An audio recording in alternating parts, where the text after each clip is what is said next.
Slovenia, a tiny country of 2.1 million citizens, is defying inequality on a global scale, boasting the second lowest Gini coefficient of income disparity. While many countries face ongoing challenges in achieving gender equality and fair workplaces, Slovenia has emerged as a trailblazer in reducing wealth disparities. Today, our focus is on understanding how Slovenia achieved this incredible feat by exploring the factors that have contributed to Slovenia's success. According to the World Bank, Slovenia currently sits at number 2 on the list of countries with the lowest wealth disparity among its citizens. This is deduced by using the Gini coefficient. It also implies that they have created a more balanced and inclusive society where everyone has a relatively equal chance to earn a fair income. But how did Slovenia achieve this success? It all started when Slovenia was part of Yugoslavia.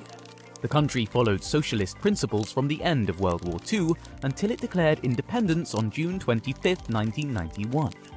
During that time, Yugoslavia embraced socialist policies prioritizing social welfare and economic planning. The main goal was to create a more even distribution of wealth and resources among the people. A fundamental aspect of Yugoslavia's socialist approach was its commitment to workers' rights and the labor force. The government emphasized collective ownership of major industries, encouraging workers' self-management and participation in decision-making processes. This structure helped prevent the excessive concentration of wealth in the hands of a few individuals or corporations. The socialist policies in Yugoslavia were accompanied by a strong emphasis on social welfare programs. The government made significant investments in healthcare, education, housing, and other social services, considering access to these essential services as a fundamental right. Slovenia gained independence on June 25, 1991, after Yugoslavia separated into 6 countries. But its independence was hardly a move to change its systems. Unlike many other post-socialist countries that faced significant economic challenges, Slovenia had a relatively stable starting point for its transition. Instead of fully embracing neoliberalism, Slovenia adopted a neo-corporatist, or what some others would call a coordinated market economy. This meant gradually transitioning to capitalism with limited foreign investment, maintaining state ownership of key industries, a cautious approach to privatization, regulated labor relations, and a strong welfare state. Despite going against the advice of international financial institutions, Slovenia's unique approach proved successful and booted the worst part of capitalism out of the country. If only the other side of the world would listen.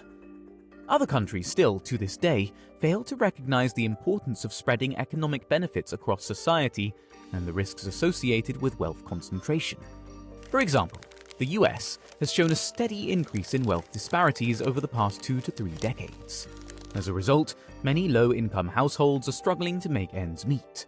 But Slovenia understood that such disparities could leave certain people or groups struggling to survive. Instead of prioritizing corporations, they choose to prioritize the people. However, the transition to a market-oriented economy after independence presented its own challenges. Slovenia had to navigate the complexities of privatizing state-owned enterprises and adapting to market forces, while ensuring social stability and preserving the gains achieved under socialism. This was no small task. In Slovenia's quest to tackle wealth inequality, they developed a progressive taxation system. If you earned more, you had to pay more. In 2022, the average single worker in Slovenia experienced a net average tax rate of 33.6%. After accounting for taxes and benefits, an average single worker took home 66.4% of their gross wage. Now, this isn't something completely new. Other countries, such as Canada and Denmark, also use this system. But, to be fair, they also do share low Gini coefficients. As much as taxes can be a pain, Slovenia saw them as a means to an end, a way to build a fairer and more inclusive society. How a country uses the money they collect makes all the difference in inequality. This approach generated revenue that is now used for various social programs, public services, and initiatives aimed at assisting those with lower incomes. As mentioned prior, Slovenia was able to commit to providing universal healthcare coverage to everyone, thanks in large part due to its tax system. But this tax system offers more than just healthcare. Slovenia is also one of the safest countries in the world, with extremely rare cases of violent crime. Many factors come into play in crime reduction, but it is no surprise that education is one of them. In Slovenia, 90% of adults aged 25 to 64 have completed upper secondary education. This is accomplished all while the average household income per capita is $25,250 a year, less than the OECD average of $30,500 a year. Yet, according to Eurostat data, the percentage of individuals at risk of poverty or social exclusion has seen a remarkable decline from 25.9% in 2008 to 12.1% in 2022. The combination of a market-oriented economy, free education, and a commitment to social welfare allowed the country to build a foundation for a more equitable distribution of wealth. It also created a stable and educated workforce while keeping modest economic prosperity and social well-being for its citizens. As of April 2023, Slovenia's remarkable progress in addressing unemployment reflects the success of its inclusive economic policies. The unemployment rate has significantly declined, standing at an impressive 5%. This is a clear testament to the positive impact of the country's efforts in providing more people with access to meaningful employment and better livelihoods. Yet, despite Slovenia's notable achievements, there are potential challenges to keep in mind for the future. In 2022, the country faced economic difficulties caused by the COVID-19 pandemic, experienced an energy crisis, and high inflation due to the Russo-Ukrainian war. The government has implemented measures to address these concerns, allocating 2% of Slovenia's GDP in 2023 to tackle the energy crisis, and another 2% to increase its defense spending.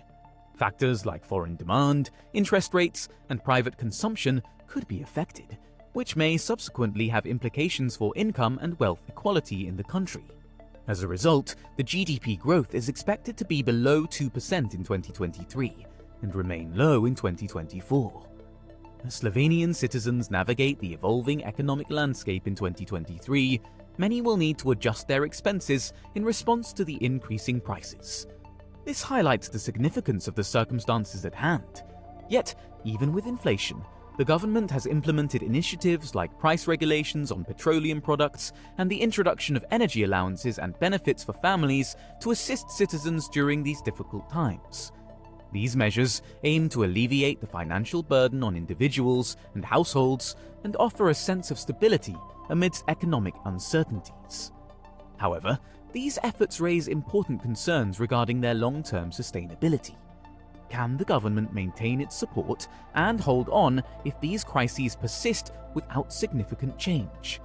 Will they be able to meet the needs of citizens and uphold low wealth inequality amid the ongoing economic situation? These are critical questions that warrant thoughtful consideration.